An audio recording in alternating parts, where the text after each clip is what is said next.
Oh wow, you get an announcement. So this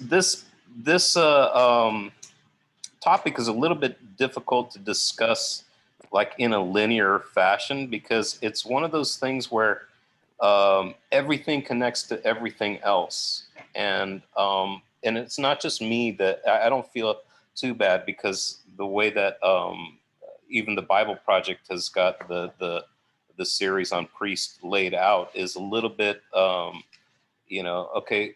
Now remember Melchizedek, but we'll get back to him, and it's difficult to kind of like so what I'm doing is kind of like giving you a layer. So some of it's going to be recapitulating what we've already kind of like gotten into and everything, but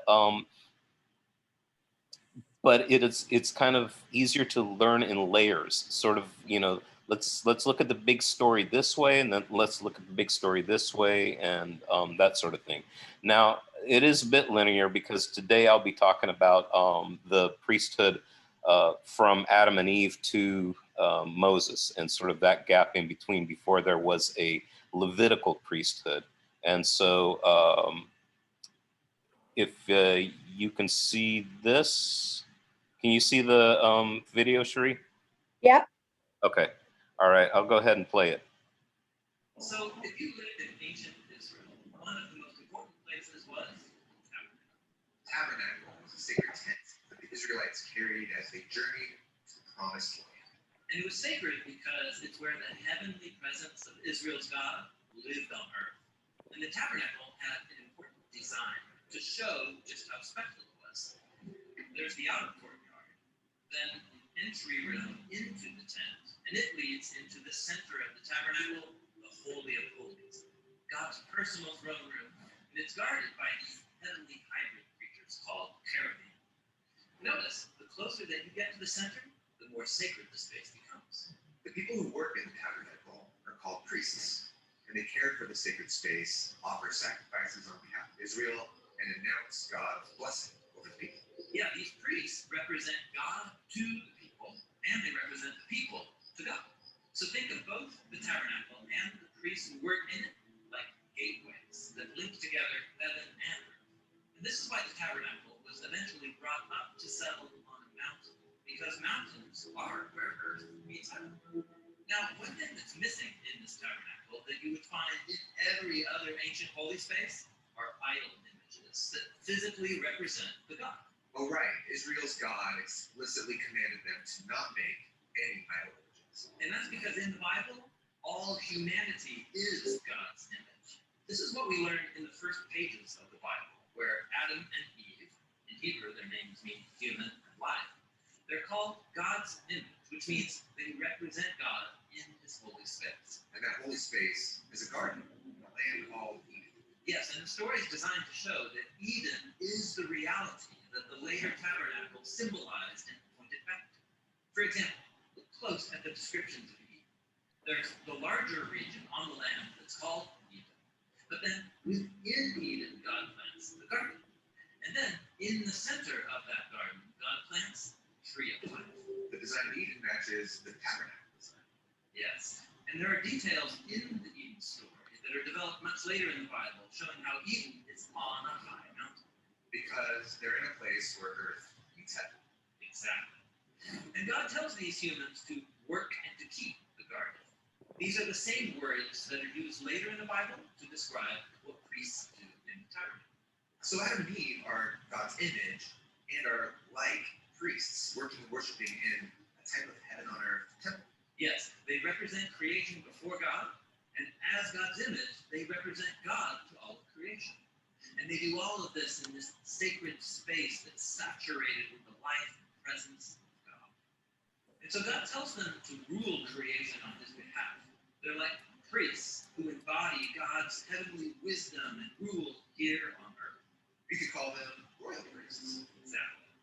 Now, this whole setup, the royal priests, God's presence, where there's abundance and life, in the book of Genesis, this is called God's blessing. But it doesn't last very long. No. Humanity is deceived by this rebellious creature. They're unsatisfied with being images of God, and so they make a grab at being God, ruling creation on And so God exiles them from the garden. And God places cherubim at the door of Eden to guard the way back in. This is tragic. Humanity has given up the role God made them for. But it's not the end. The rest of the biblical story is about God's mission to undo this tragedy so that humans can regain access to the heaven on earth place where they can finally become God's royal priests. It all begins with a promise that God makes to Adam and Eve that he will raise up one of their descendants to rule over and defeat that deceiver. God says that this coming descendant will strike the head of that deceiver, but also be struck by it. So this priestly figure will restore God's blessing by offering up his own life like a sacrifice. But this is still just a promise. Yes. And so in the next story, we find the next generation outside of Eden. Two brothers at the door of the garden are offering sacrifices to God, kind of like priests. That God will accept these offerings and they can get back into Eden. But sadly, one brother, Cain, gets angry because God favors his brother Abel's sacrifice. And so Cain murders his own brother. Then Cain is exiled even further from Eden and from God's blessing. And over time, Cain's anger plunges humanity into widespread violence. Humans really need that coming royal priest to rescue them. Yes, and that's the hope that this whole story is designed to generate. And so in the next few videos, we're going to explore the theme of this coming royal priest throughout the story of the Bible. We're going to see how the stories of Abraham, Moses, David, all point forward to Jesus, who is the ultimate royal priest. Jesus, the one who will restore the blessing to be. So that all of humanity can become the royal priests that we're made to be, ruling the world together on God's behalf.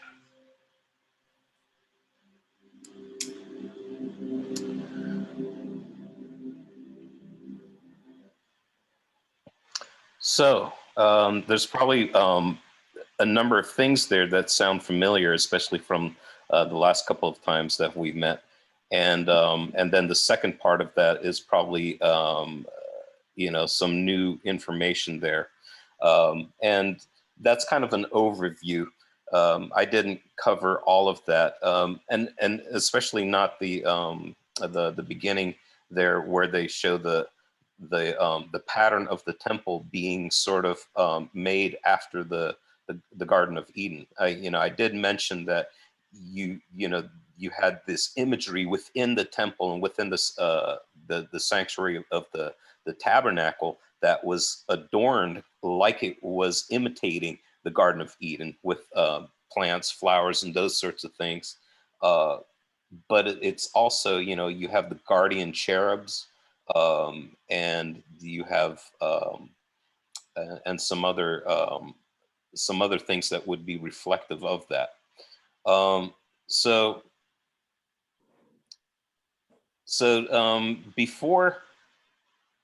let's go back and look at a couple things just to kind of refresh ourselves from last time. First of all, that Adam and Eve are kings and priests.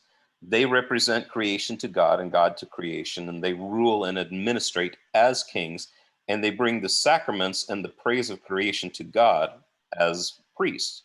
They were to bring the glory and rule of God throughout creation. So we talked about the hybrid creatures, and we looked at some the passages in Genesis 1 and 2 that have that talk about humans, and especially that we have the kingdom and the kings and priests kind of language. So we have God making man in his own likeness, or tselem, and image, which is selim and demut, and that was the same thing as that we would have called an image. Those are two words that you use for idol or whatever, but those are those are put in the garden in God's sacred space in his temple.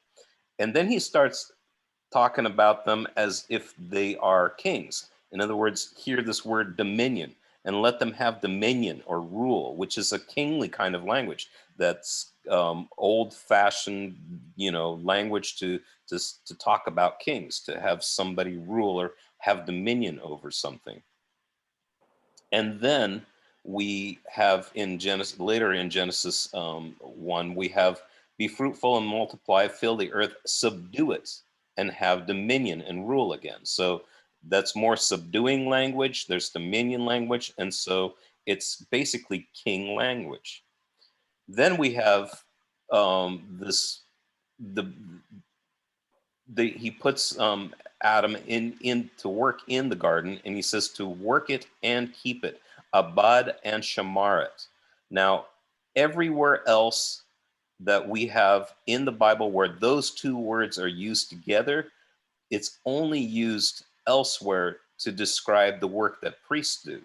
So these words to work and to keep, shamar and abad, are only used together elsewhere in the description of the priests and Levites working in and around the temple. In other words, the ideal vocation for humanity includes responsibilities we associate with priesthood. So imagine that you are in the days of the priesthood, okay, and you have the tabernacle, or you have Jerusalem and the the temple already in it, and you started hearing, well, you grew up hearing about these stories about the time before there were priests. Of course, anytime you make a sacrifice and anytime you have any of those sacramental sort of things that the priest do, it's done within the temple system, or it's done within the priestly system. But it has to kind of occur to you, well, what happened before Moses and what happened before Aaron and the priesthood? And and you realize that there was no priesthood until that time.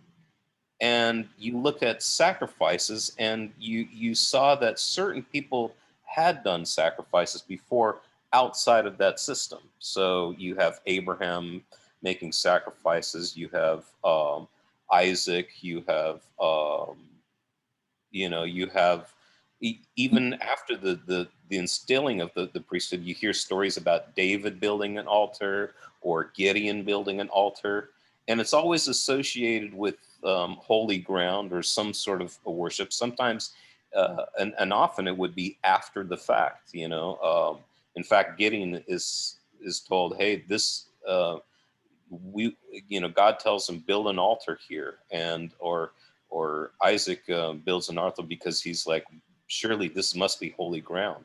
There's an altar at Bethel. A lot of times it's on top of a mountain, and those sorts of things. So here's a picture of oh, Cherie, I hear your dog in the background. So here's a picture of, like the sacrifice. You could see it being done, but you're always reminded of these old stories where, people were doing this. Some people were doing this before. So who's the first person, or who are the first people to offer sacrifice? Well, it's really early on. It's Cain and Abel, and what they are, you can assume that they are not far from the garden. So they're kind of at the gates of the garden, or just outside of the garden. They're just outside of God's presence. And not to go into why God accepted one and not the others, we see that plainly there was something wrong with Cain's heart. And that actually sets a theme throughout the Bible, of what an acceptable sacrifice is, because God wants sacrifice, and he wants, gifts and offerings and incense and those things, given to him or offered up to him. But it was with the right heart and in obedience. So there's a distinction made already, that not just any kind of sacrifice is going to do. But we have a drifting away from the garden, and if we look back, we can pretty much figure out that garden is kind of equated with Jerusalem, or that area, right? So you have this drifting away towards the east, and first, what Cain does is that he builds a city, which you see man's version of a city, and it's built in the land of Nod, which means wandering. So he's a wanderer on the earth, but he builds a city. And in our minds, that might not make sense. It's like, if he built a city, how can he settle somewhere? And then, but he settles in the land of wandering, basically, and makes this whole city. And it kind of tells you that the city and man's idea of a city is a sort of wandering, that it's not like what God has in mind, and it's not what the heavenly city and Jerusalem, or the New Jerusalem, is supposed to be. And of course, this gets even worse, and eventually man goes even further east, builds the Tower of Babel, and to make a name for himself. And so, again, instead of New Jerusalem, we have what I said was New York, right? So, man's idea of a city and what civilization is going to be, and those sorts of things. So God, from there, he disperses the nations. So let me go back here. He disperses the nations from this point on, and he disinherits them, and he puts them under the lesser gods. And but so, like, right after the story of the Tower of Babel and God disinheriting and scattering the nations, the question in the reader's mind is, does God have a plan for the redemption of these nations? And so what God does is that he, out of the nations, decides that he's going to build his own nation, and that this nation is going to be built through Abraham, and through Abraham and his seed, that all the nations somehow are going to be blessed. And there's the implication there that all of the nations are going to be included, that whatever he's going to do with Abraham is going to be the restoration of these nations. So Abraham becomes, a type of priest a little bit. There's themes there that link him with leadership, and all of the patriarchs are basically seen as sort of king priests. It's a little bit more vague, but but the culmination, the big part in Abraham's life as far as sacrifices, where he sacrifices his own son, and he takes on a priestly role to, some scholars would argue, atone for his own sin, but basically he's just obeying God, and he's like, bring your own son. And we know the rest of the story, where God stops him, the angel stops him, and God provides the sacrifice himself, which points to Christ. Now, Abraham himself, he runs into a character called Melchizedek. And Melchizedek becomes this pivotal character. He's going to come up again and again in this Bible study. But here is somebody who's a priest of the Most High God, and he blesses Abraham, and Abraham pays tithes to him. So before there's ever a Levitical priesthood, and you think of Israel, which is supposed to be a nation of kings and priests. Abraham himself goes through Melchizedek, a priest, and actually pays tithes to him, which becomes the model um, for the Levitical system later on, where the Israelites would later um, pay tithes to the Levites, the priestly class. It starts with Abraham paying tithes to Melchizedek. So just to kind of recap, and just to kind of like get this story kind of in line, right? Adam and Eve are exiled. Cain and Abel sacrifice close to Eden, but because of exile and the continuing of exile, humans move eastward. Eventually, they end up in Babylon. They create Babylon. But God disinherits and scatters the nations, disperses the nations, which leaves the question, will God re-inherit them, or will he restore them to himself? And then right after that, the attention shifts to Abraham. God will make his own nation, and through Abraham. He's going to reclaim and bless the nations through Abraham and Israel.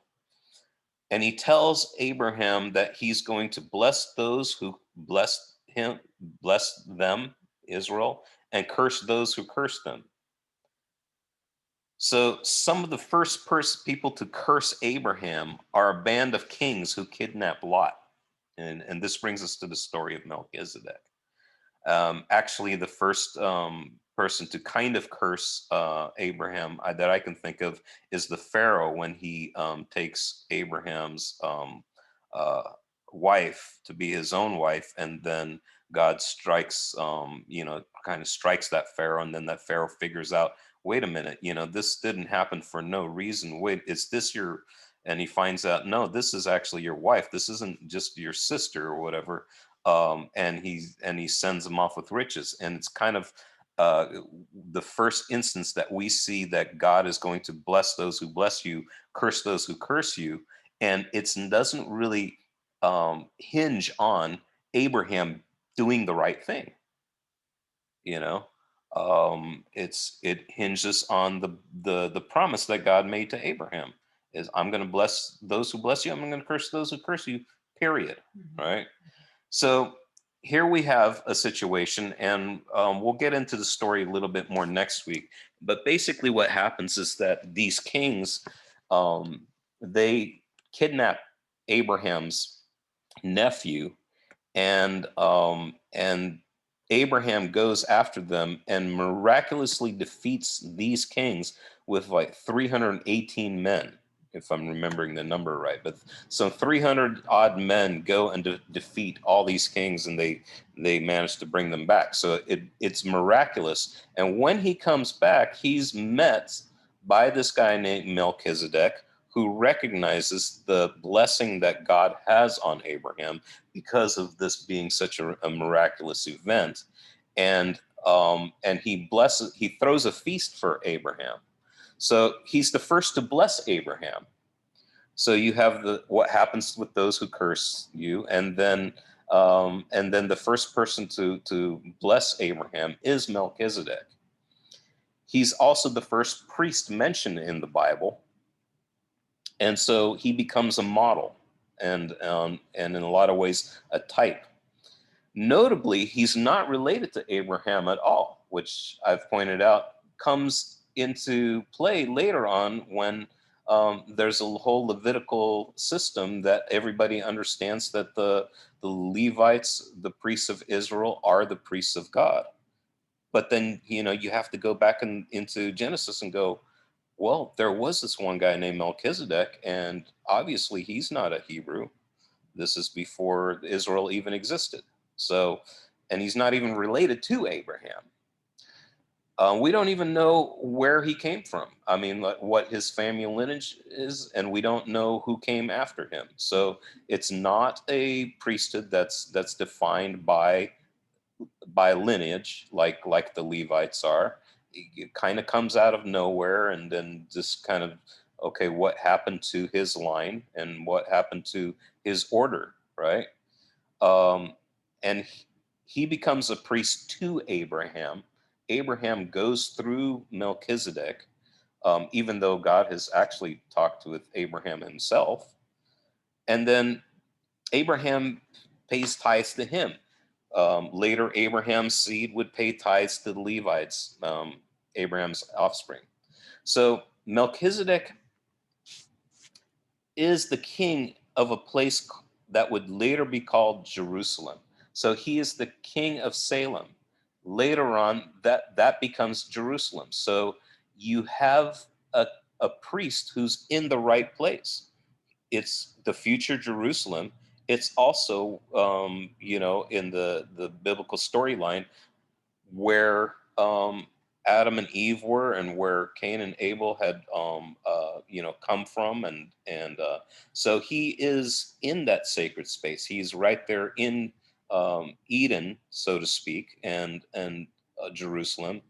He is king and priest of Jerusalem long before David is king of Jerusalem, and long before the Levites are priests in Jerusalem. So he's a king and a priest in Jerusalem. Abram would almost sacrifice his son in the same place. So when God calls Abraham to sacrifice Isaac, he brings him to a place called Moriah, which is right by Jerusalem. It's a mountain in the area of Jerusalem. So it all kind of happens in the same geographical little area, right? Um, and later we'll find out that Christ himself is sacrificed in that same place, that same area. Some people think that Mount Moriah may have been Golgotha, so but it's all there in the same area. So what happens there in the Abraham story is that God would provide the sacrifice himself. He provides a ram, but he's also going to provide the sacrifice in the future in the same place. Christ would be sacrificed at the same place. So, and here in Genesis 22, it says, "And Abraham lifted up his eyes and looked, and behold, behind him was a ram caught in a thicket by his horns. And Abraham went and took the ram and offered it up as a burnt offering instead of his son. So Abraham called the name of that place, the Lord will provide." Mount Moriah is called the Lord will provide. And what he's talking about is a sacrifice. The Lord will provide a sacrifice. As it is said to this day, on the mount of the Lord it shall be provided. So instead of, God is using the sacrificial system that many pagan religions in the area had, okay? Because they all had sacrifices. But he's turning the whole thing around on its head, because people would sacrifice to their gods to appease them or to feed them or to, provide for them, which God is the provider in this case for the people themselves. And the reasons that people are bringing Thanksgiving and offering overlap maybe a little bit with the pagan idea, but on the other hand, um, it's also turned around on its head.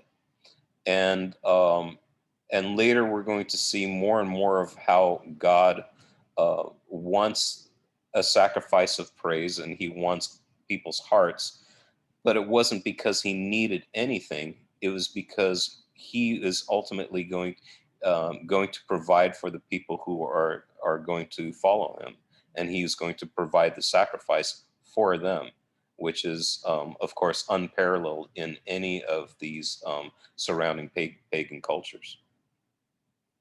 So let me end here with a video again. And this one talks a little bit more about Melchizedek. Actually, I have to do a screen share.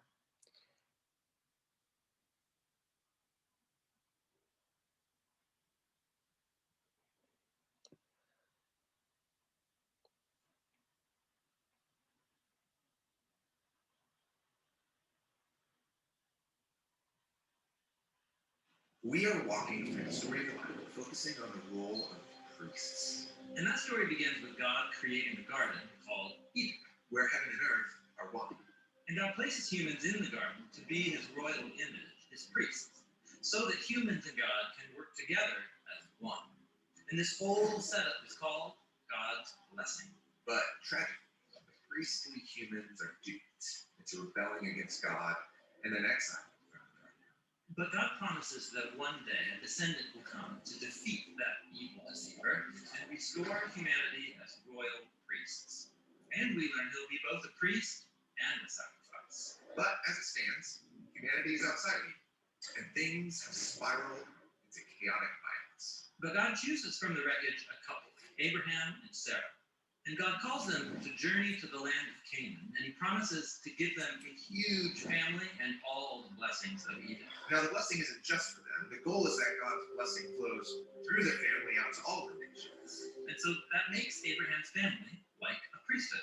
So is Abraham that royal priest we've been hoping for? Well, no. But Abraham does meet a mysterious figure who reminds us of that promised royal priest. And who is this? Well, Abraham is returning victorious from a risky battle, and he passes by the city of Shalem, and this king comes up to meet him.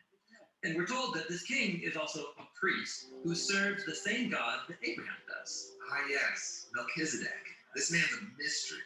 We don't know why he worships Abraham's God. We don't even know his family lineage. Exactly. But here's what happens. Melchizedek brings this great feast out to Abraham and his army, and then he gives God's blessing to Abraham, saying, God is the one who gave him this victory over his enemies. Then Abraham gives Melchizedek 1/10 of everything that he has, and that's the story. So, what is it all about? Well, Melchizedek is the king and the priest of Shalem, which is an ancient name, short for Jerusalem. Jerusalem, which will later become the capital of Abraham's future family, where the temple is built. And that 10% that Abraham gives Melchizedek, that's just like the 10% Israelites will later give to honor the priests who work in the temple. Exactly. And so here is Abraham, the father of the Israelites, and he's honoring a royal priesthood that existed long before Israel's temple or their priests. Melchizedek. Yeah, he's super important. And we'll come back to him when we get to the story of David. Okay, back to Abraham. We find out that he and Sarah are unable to have kids. And they're really old, so how are they going to have a family? Well, they scheme up their own plan. Sarah forces her Egyptian slave to produce a child with Abraham. But once that happens, Sarah ends up despising her slave and arresting her. So instead of trusting God for a family, they do it on their own terms. Right. And so God eventually does give them their own son, Isaac. But then God promptly asks for the life of that son back. Abraham is called to offer up Isaac on a mountain as a sacrifice. And we're told this is a test. God's requiring Abraham to own up to his failures, to stop his scheming, and to surrender his family's future to God. Abraham and Isaac go up the mountain, build an altar, and right as Abraham is about to offer up his son, God stops him, and he provides a substitute ram that can be sacrificed in Isaac's place. And here, the narrator stops the story and starts speaking to you, the reader, saying, this is why we today say, on the mountain of Yahweh, it will be provided. The mountain of Yahweh, that's Jerusalem. That's right. And so notice, in both of these stories we've looked at, Abraham is near that high place that will later be called Jerusalem. In the first story, Abraham meets a royal priest. And in the second story, God provides a substitute sacrifice that covers for the sins of Abraham's family. Yes, and both of these stories point forward to the need for a future royal priest who will also become a sacrifice for the sins of Abraham and his family. From here, Abraham's family grows to become an entire people. But they eventually end up as slaves in Egypt. And so, how can a group of slaves produce a royal priest? Exactly. And so that brings us to Moses, whose story we're going to look at next.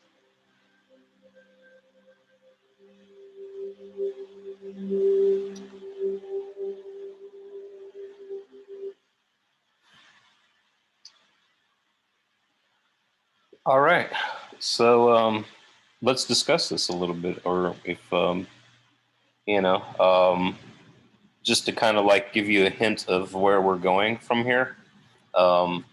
Later on, David is going to write a poem in the Psalms where he sees somebody from his lineage, the Messiah, and he's talking about subjecting the nations and wait until I put the nations under your feet.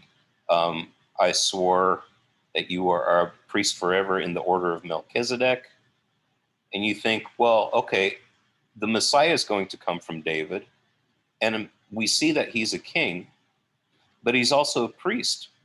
And David's from the tribe of Judah. He's not from the right tribe. And so we're seeing that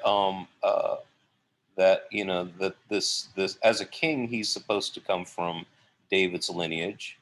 But how is it that he's also going to be a priest?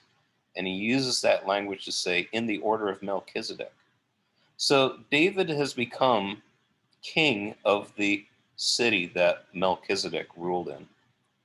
And all of this is going to basically um, tell you the story of how Melchizedek reflects is a pre-reflection of Christ, and that and it goes back to what God had intended, that in His sacred space in Jerusalem would be a priest king, and ultimately priest kings, just like Adam and Eve were, and what humanity was supposed to be, and that they were going to be, that it was going to be restored, and that somehow this was going to be the restoration of the nations, and so I, it's a lot of things, but you can see it starting, like I hopefully you can see these pieces like starting to fit together, right?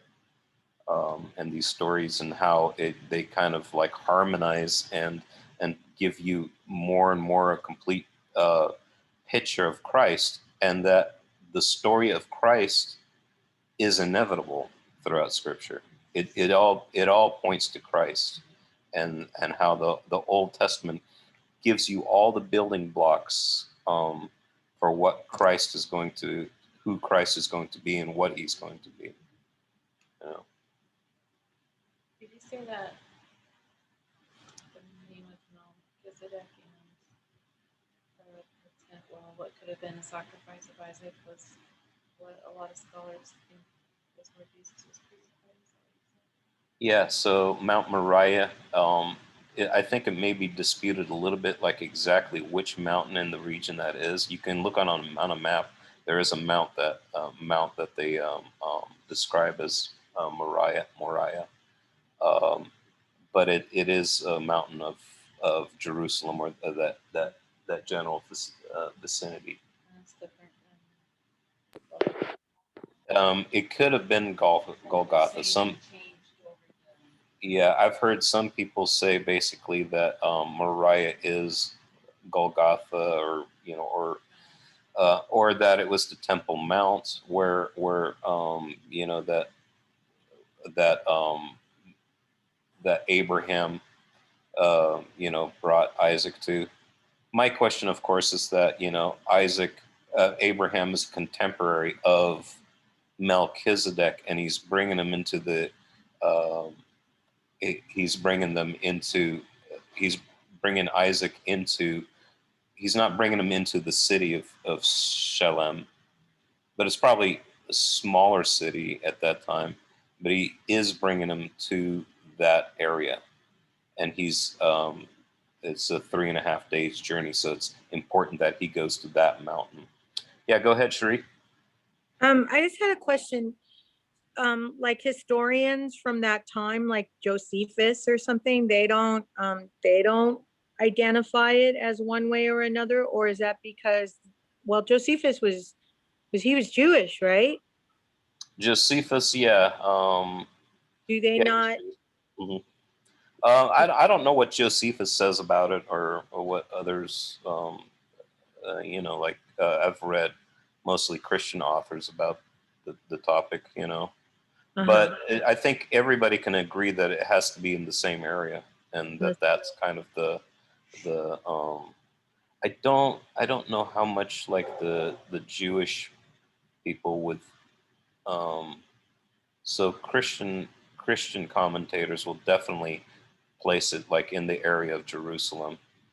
Uh-huh. Let me see. I was just wondering. Let me see if I can find.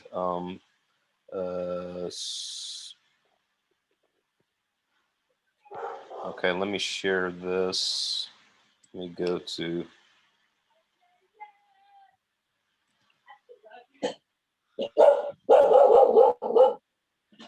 Moriah. So let's look at Mount Moriah, like, and see if we have anything on maps, right? Oh, There's more than one to take the pictures. So. That's what I decided to do. Here's one Moriah. Ah, Let me see if I can make this bigger. So I see Moriah here, and then this is where's the Temple? That's not the Temple Mount, right? That thing in the middle, that black thing? Is that the Temple Mount? let me see.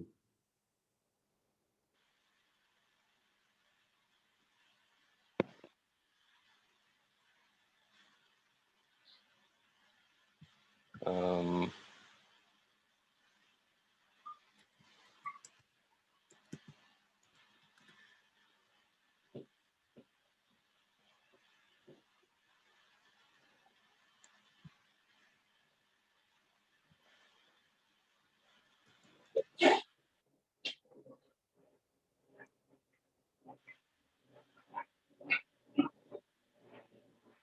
It's shaped like the Temple Mount.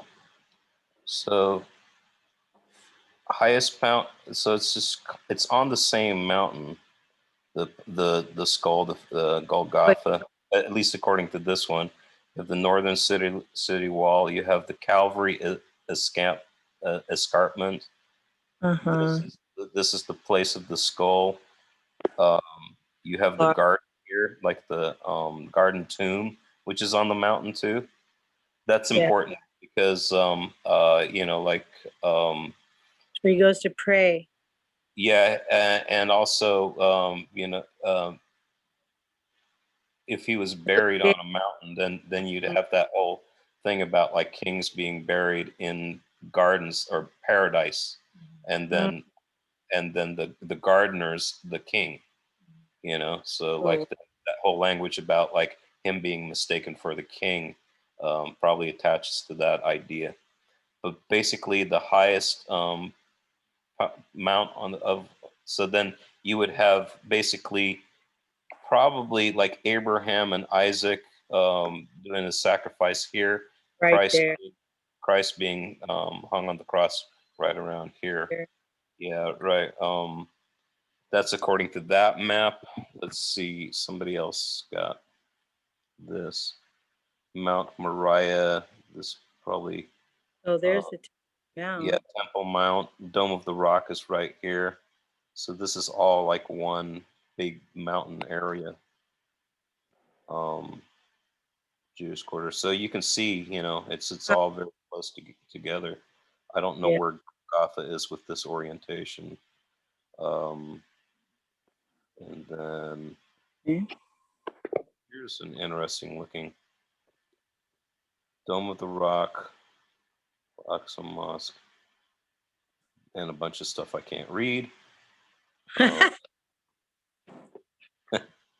Tiny. Yeah, Herod's Fortress. Here's the old.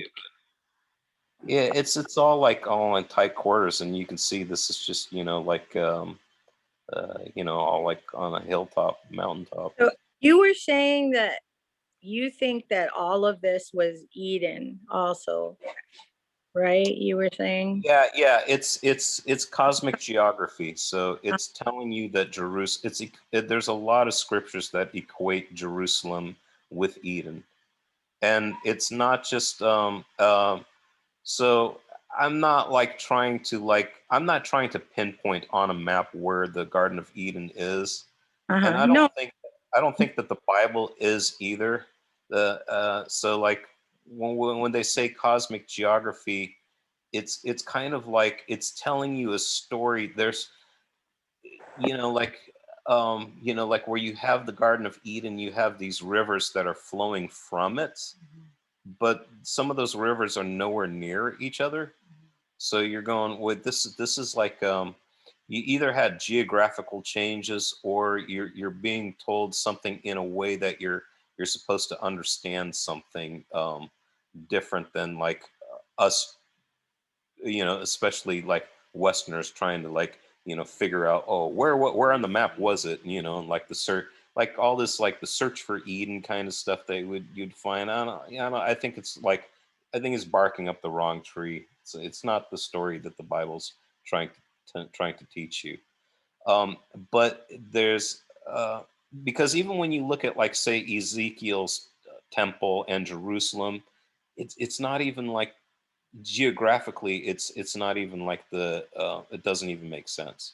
And I've seen like people talking about the end times, about like how there's going to be all these geological shifting and changes, and then the temple is like this big, and Jerusalem is kind of over here now, and then you've got like all these waters coming from it, and you're going, what's going on? And it's because they're not like, they know where Jerusalem is. They know, where it is. They're telling you something, So, um, so just go with the story in the Bible and understand it just for what it is. It's when you get to the end of the Bible, yeah, the New Jerusalem is Eden, and even at the beginning of the story, it's kind of like you had it somewhere there, and then they moved eastward, and then out of the whole region of Babylon, Ur of the Chaldees, then Abraham is called and said, like, go to a place that I'm going to show you, and he goes back west, and he goes to this closer and closer to the vicinity of Jerusalem. And then you have the stories of Melchizedek, who's the prince of Shalem, and all those themes kind of like fit together. So where it is, if it's literal or something like that, I don't know.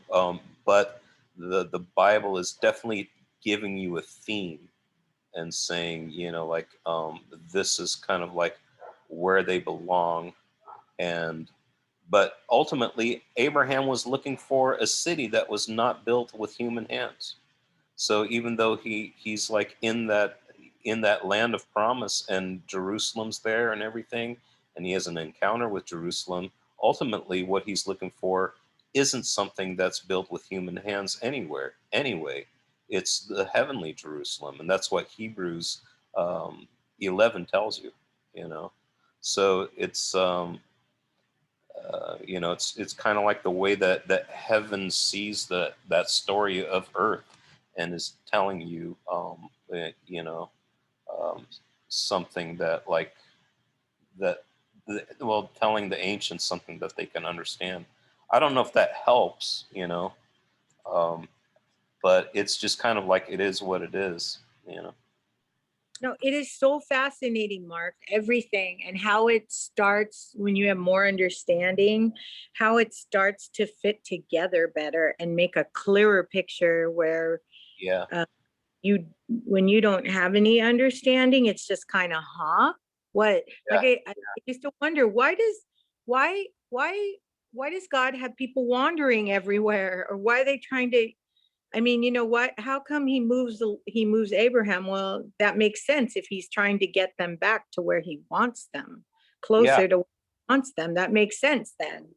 yeah. And if you look at Jerusalem, sort of where Eden originated, then when you can see why it's the promised land, right? But B, you can see what the tragedy of exile is, and where did they end up back up? They end up in Babylon again, where the Tower of Babel was, where people moved eastward and started the whole man-made system again, right? Over again. Yeah. Yeah, so all of those themes kind of like they echo and bounce off of each other, Mhm. but I think that like one of the problems is that like when you start figuring it out, like, well, where was Eden, and was it in Iraq, and you come up with all these other kinds of scientific ways of figuring out the Bible and the biblical story, you start missing the point. The Bible is written in a way that like may not make sense to the modern person, but like it makes sense as a story. And the whole story is, it's this epic narrative. It's this Yeah. massive narrative where, Dude. yeah. What do you have? it's like a network of ideas, um, a matrix of ideas that fit together. Right. Um, and that's kind of like the challenge of the, like of telling it. And Mhm. later on, and the first century Jewish writers saw this matrix. They were writing all kinds of stuff, and they were writing speculative things about like Melchizedek. They thought that like a Melchizedek type of figure was going to be the Messiah, and that's biblical, right? Mm. Because of the songs that David wrote. He sees somebody who's his son, but who's also his Lord, somebody from his offspring who's also his Lord, is going to be subdue the nations, but at the same time bless them and be king and be suffering, and also be a priest after the order of Melchizedek, and all of these things, they work out so beautifully in the end that like once you get early Christian writers and Paul and Peter and John and stuff like that, they start going, you know, Melchizedek, and this is all making sense now. It all starts like coming back, and it reminds me of when Jesus was walking along the road in to Emmaus with those people who didn't recognize him after he resurrected, right? And he started going through the law and the prophets and explaining to them that like these stories are about me, then it's like their hearts burned, and they got it.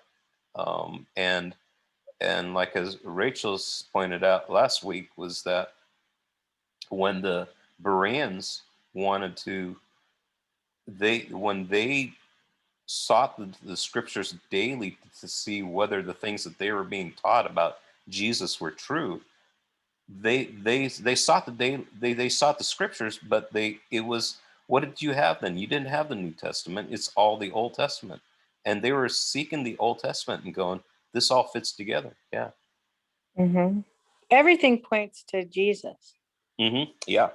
Thing And old then, and yep. And when we get, and we'll explore a little bit more of the New Testament, um, everything in the New Testament goes back to the things the that, old. yeah, it's the Old Testament that pointed to Jesus, and they reflect on that. It's Yeah. like a big circle. You know what I Hmm. mean? You just have to keep reading, and it's like you're just going. It's like watching a movie over and over again. And every time you watch it, you see something new you didn't see before, or you Right, understand something you didn't understand before. right. You get all the way to the end of the book, to Revelation, right? Yeah. And you go, this kingdom of priests and the Garden of Eden and the New Jerusalem, and then you go, wait a minute, what? Let me go back to Genesis, and when you read Genesis again, you go, it's God's presence. Adam Mhm. and Eve are talked about as priests and kings. You have the subduing and ruling language, and you also have the work and keep language that was used of the Levites. These are kings and priests, and you start seeing it, it's like this thing where you go back to the beginning and you read the Bible again, or you go over those stories again, and they're lit up with new meaning the second time around if you know where the story's going. Yeah, exactly. Yeah. Exactly. I wonder if God in heaven, like, I wonder when we go to heaven, will we need the Bible anymore? I mean, or will we just have all that knowledge? I mean, will it matter? Is this like God's way of leaving something to us to help us understand, to better like live our lives properly, to be his people? You know what I mean? Is this kind of a legacy thing, or is it just like when we die, we're just going to know everything. And it's going to go, oh yeah. Um, I don't think so. I don't think it's like where like people become omnipotent once they become immortal, you know. Um, and you know, I don't know about, because like one of the things that makes me think that is that Peter talked about like the mysteries that even the angels had longed to look into and Uh, couldn't see, right? So so you're we're you're going talking, to God college. huh? What's we're that? gonna, we're gonna be in God college. Yeah, you know, but you're talking. Remember that you're talking ultimately about the new heavens and new earth. So it's the continuation of humanity, um, the way it's supposed to be on earth with a uh, you know, like the way that Eden was supposed to Right, develop into, right? right. Hmm. Um, I wonder if will we be like Adam and Eve before they fell? I wonder if will we go back to not needing to know right from wrong, because we will be so involved with God that we don't need to make those decisions. He will make decisions like that. There won't be any wrong. You know what I mean? I well, wonder. yeah, it depends on like what you mean. It depends on what the knowledge of good and evil is, um, what that's supposed to be and what that's supposed to represent. Really, what you have is, um, at the point that Adam and Eve um, did that, and actually think that they were meant to eventually eat from that fruit of the knowledge of good and evil. God says they've become like one of us, right? Knowing good from evil.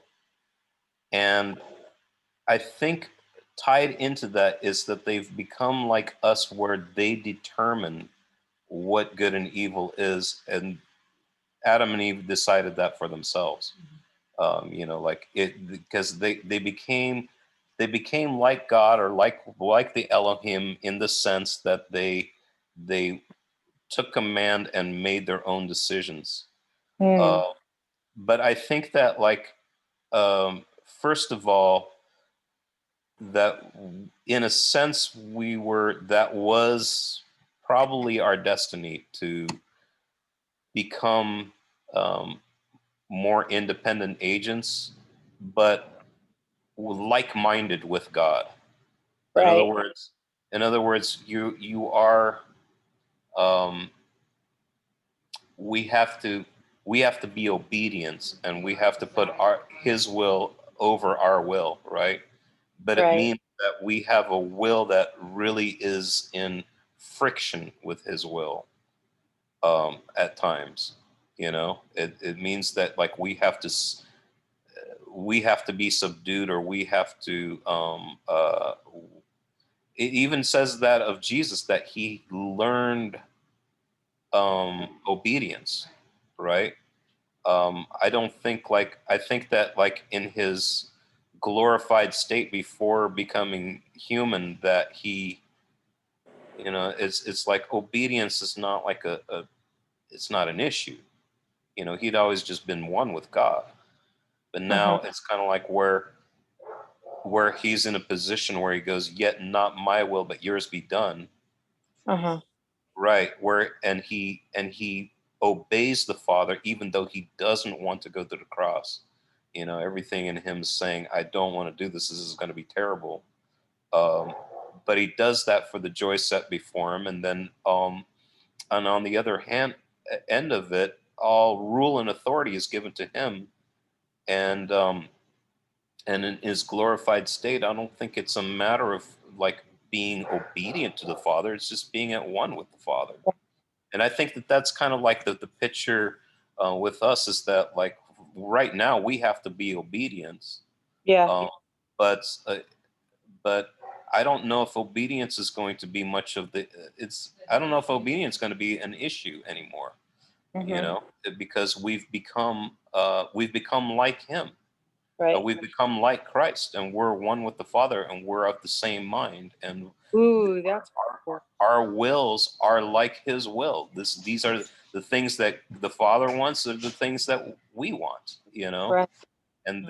that's I think more or less where we'll be at, you know. So Do you- basically, the struggle is real. what's that?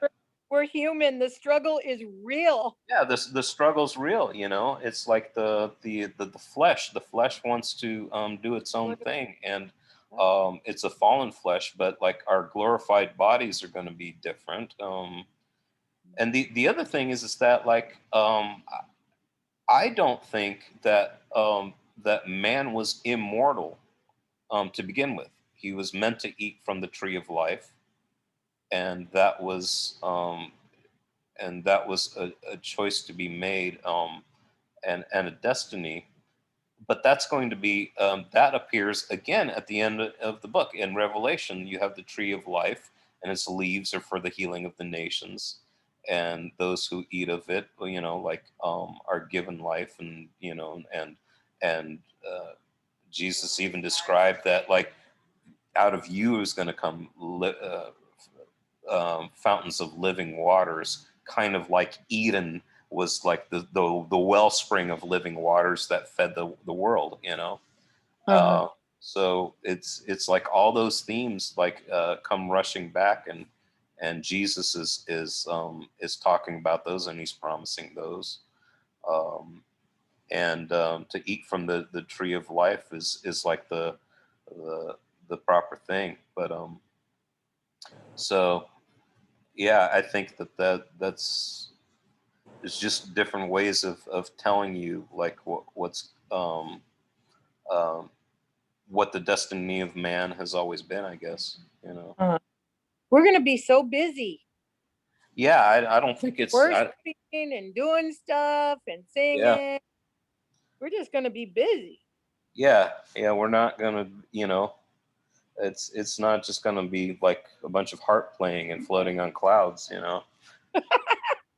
It's gonna be activity and creativity and building and yeah, the whole idea with Eden and Adam and Eve was that humans were supposed to be a participant in taking disorder and making order out of it, like God had done in Genesis. You know, Mhm. it's like Yeah. yeah, participate in this whole thing, and then be fruitful and multiply, and that doesn't just mean like go have a bunch of kids and become like you know, like a trillion people or something like that. It means um, be be uh, Productive. be productive and do Take things, care and yeah, and take the chaos that's still out there and make more order out of it, you know, and that sort of thing.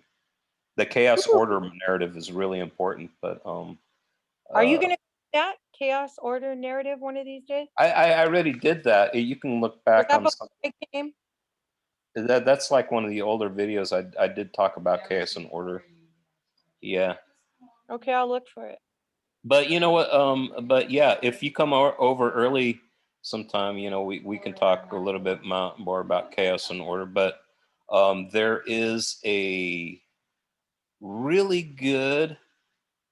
Well, again, Bible Project did like on their podcast did the last two episodes, the last 2 weeks they've been talking about um, ancient cosmology. They have a podcast too. Yeah, they got a podcast. So what they do is like you got like John, who's kind of like um Joe Normal Christian, kind of understood Christianity the way most of and I should say understood the Bible the way most people did. You know, he's kind of growing up in the conservative church, and um, you know, good. And then Tim Mackey, who is this uber geek, didn't really know anything about the Bible, was the skater kid, and then fell in love with Jesus, and then just started like getting it, like the guy's like a brilliant scholar, right? And learned all these things, knows Hebrew and knows all this stuff about the Bible, and they have discussions. So it's kind of like somebody who is trying to understand and somebody who's studied a lot, right?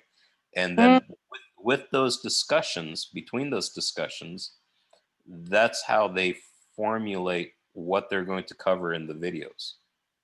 So they take those conversations, and it might be like several weeks of conversations, each like about an hour long, right? And then they make a short video based on those discussions. That's kind of like, so the last two things that I saw, the last two videos that we watched today, those were done, I think they did maybe 5 or 6 hours of discussing the priesthood, and Melchizedek and all this kind of stuff, and then and then they've been distilling it into a series of videos. So the videos will just be kind of like the distillation and the summary of those discussions. But yeah, but go to Bible Project. Like if you have an iPhone. Yeah, so I'll get it in either I could get it in Spotify or I could get it in iHeartRadio. I don't use Apple Podcast thing. Oh, okay, yeah. Yeah. So you just look for the podcast, Bible Project podcast. The last two episodes, they have this discussion about like, they discuss the world, the cosmology of the Egyptians, of the Babylonians, and the Sumerians, and they tell you basically the story that they did, and then the second episode, they show how the Bible interacts with those worldviews, but turns them on their head. And I think it's fascinating, and it really shows you, it gives you like the backbone of like the point of view. I remember we were talking about like God's sovereignty. Yeah. The sovereignty that you see from the creation story in the Bible compared to the Babylonian and other stories are, you have, so it was either that like in the Babylonian story, you had Marduk, who has to fight the chaos dragon, right? Who is chaos.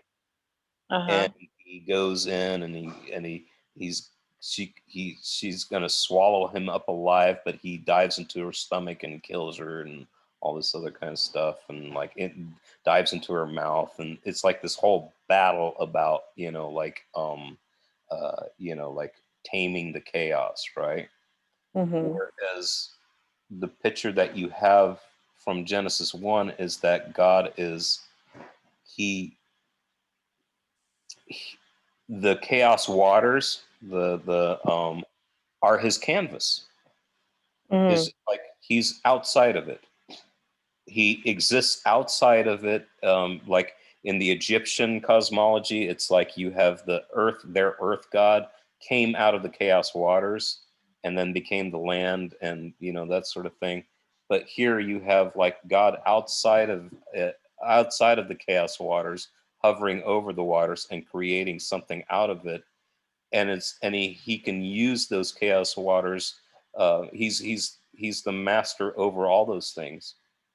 And later in the Bible, the writers are using that language to say that God, you are in control of the chaos waters, just as you are in control of like the land, and you are in control of like you're in control of like the things that are like tragic and difficult, just as you are in control of the things that are going to be redemptive. You're in control of the night, just as you are the day. So he takes the darkness and he says, and he speaks into the darkness, and he says, "Let there be lights." But what he does is that he doesn't get rid of the darkness. He puts the darkness in its order. He makes an order system out of. So you have, that's why you have like the ordering of, and he called the day, he called the light day, and he called the darkness night. And it's basically telling you that like he's ordering these things. He's ordering the darkness. He's ordering the light. Or he speaks the light into darkness, but at the same time, and then he's not getting rid of the chaos waters or just defeating them. He's like he's making good waters and the, you know, 'cause so like you have this talk about like the chaos waters, which are dangerous, but there's another word that's used for like the life bringing waters, the fruit bearing waters, the things that spring up out of Eden, you know, out of Eden. That's a different word. And so yeah, it's taken all those ideas from those cultures, and it's showing you that. And you know, like you had the chaos monster, right? Leviathan is like what these is like what like a god would have to fight in order to create order out of chaos, right? But but if you look at the great sea monsters or the great sea creatures in Genesis 1, they're part of the things that God just puts in the ocean. Right. You know, so it's a whole different picture. It takes all those stories and go, you know, this is the way you've thought about like the creator God or whatever, but it's just like this is something completely different. You know, it's like you have God like outside saying things and let there be and all this, and there's no bloody fight, and there's no like him emerging from the chaos waters and or anything, because he's not part of it, he's outside of it, you know. Yeah, it's really meticulously crafted for that message to those people. Right.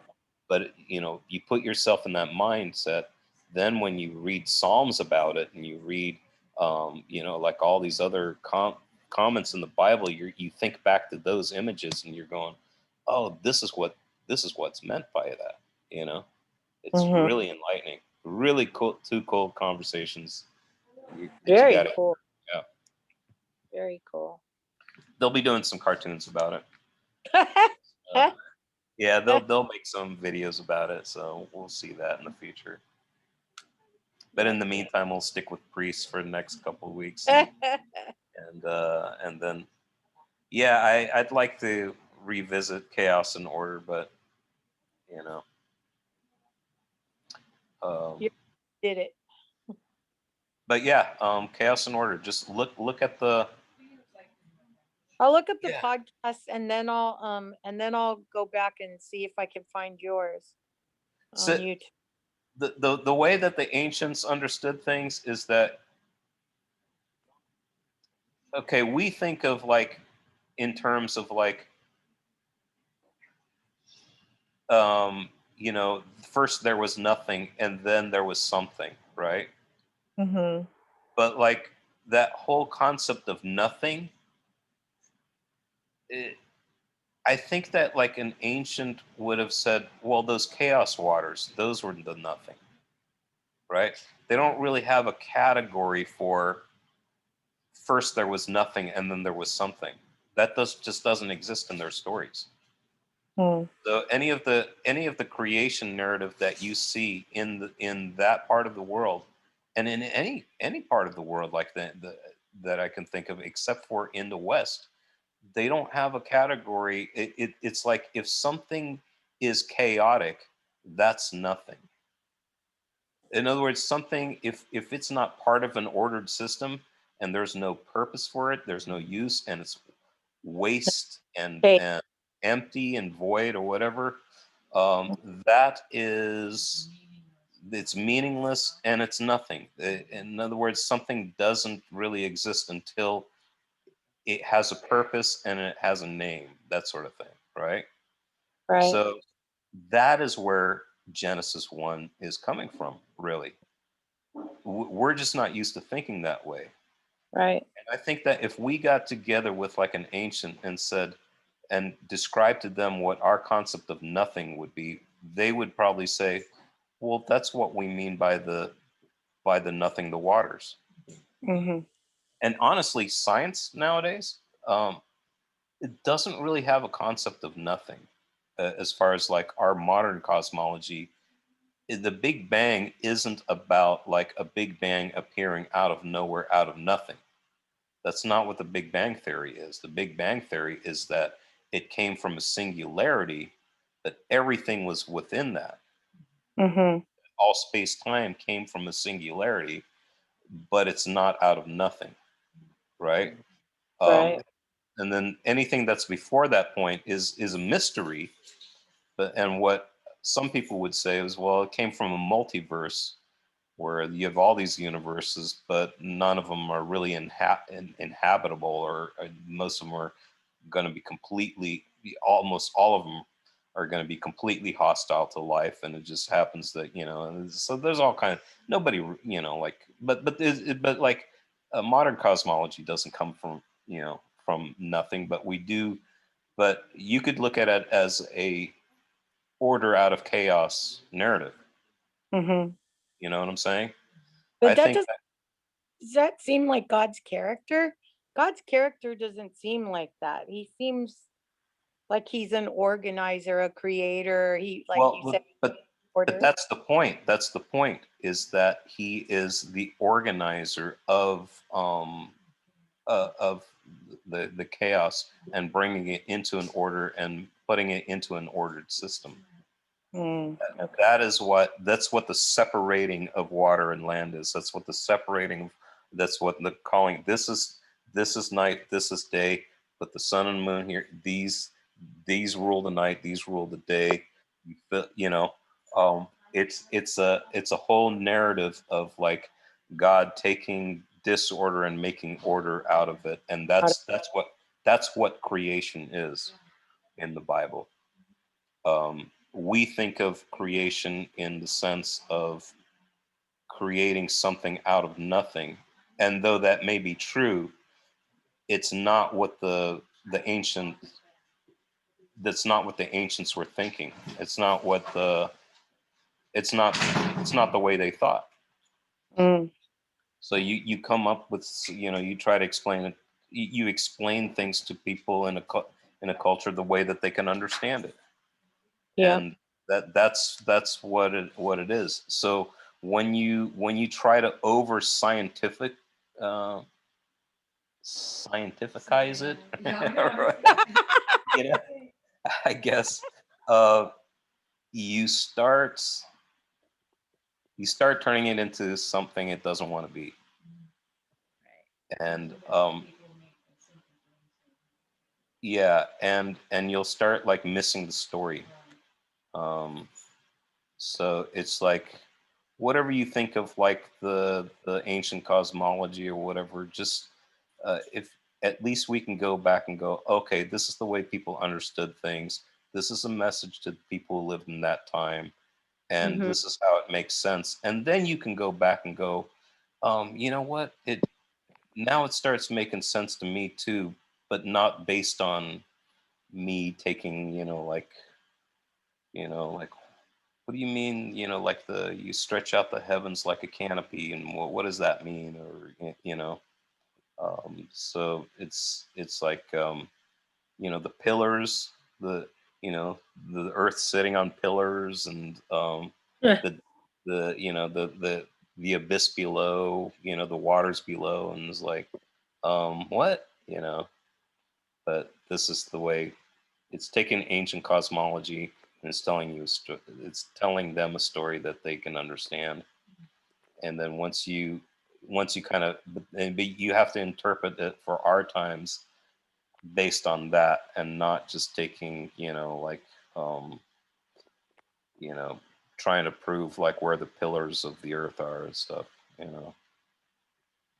Um, and then when you get to Job, and Job goes into it and talks about taming Leviathan and all that kind of stuff, then you're going, oh, he's talking about this, and this is what, but it happens it happens constantly in the Bible.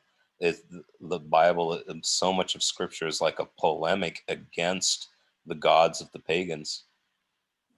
It's like, yeah, you think that like Baal is, you think Baal is this and that. Let me tell you, God is this and that, and it'll use the Baal language to tell you something about God. And even like it'll even like quote things from like the Baal cycle, but change the words a little bit, to say, no, this is God you're talking. This is the You told us that.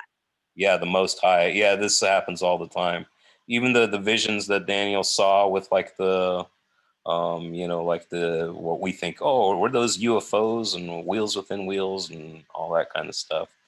Um, it was basically he's having this vision of something like outside of Babylon, and it's basically God showing that, like using Babylonian motifs and things to say the Babylonians think of their God this way, but I'm showing up kind of like with the same imagery that they would use, and I'm just, but like, no, I'm in control of this. Right. It's He something saw. that we'll just take it like we're, like we're trying to figure out what's this and this, and was it this, and what is it this, and it's kind of like, no, it's like God is using certain things to tell you a story. Yeah.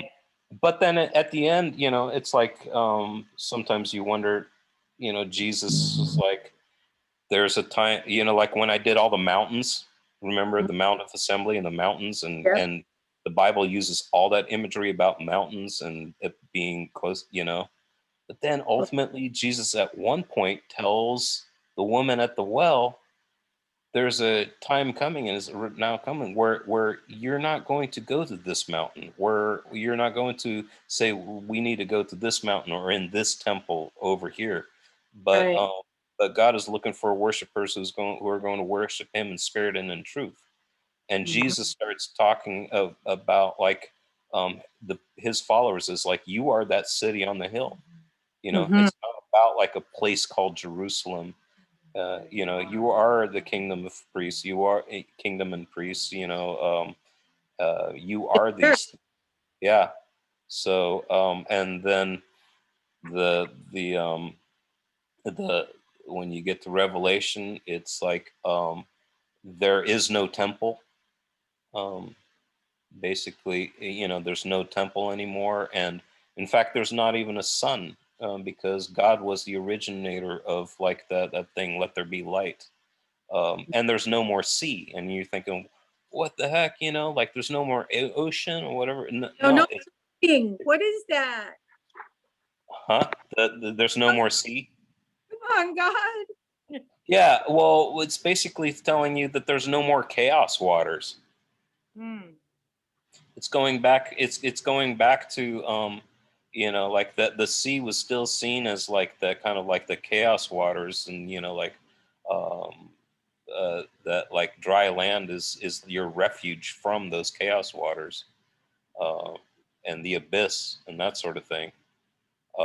We don't think of it that way, but you go all through the Bible and you're going, wow, it's that chaos waters and the abyss, and God used those waters in the abyss to His own, you know, um, uh, in as His own canvas, and like on what He's doing. So,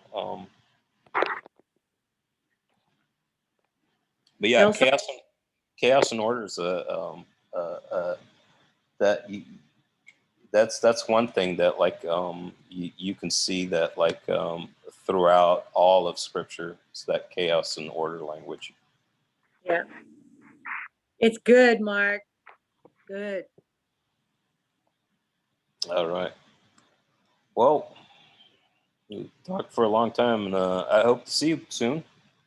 Yeah, hopefully next week. I just haven't been sleeping well, and it kind of catches up to me.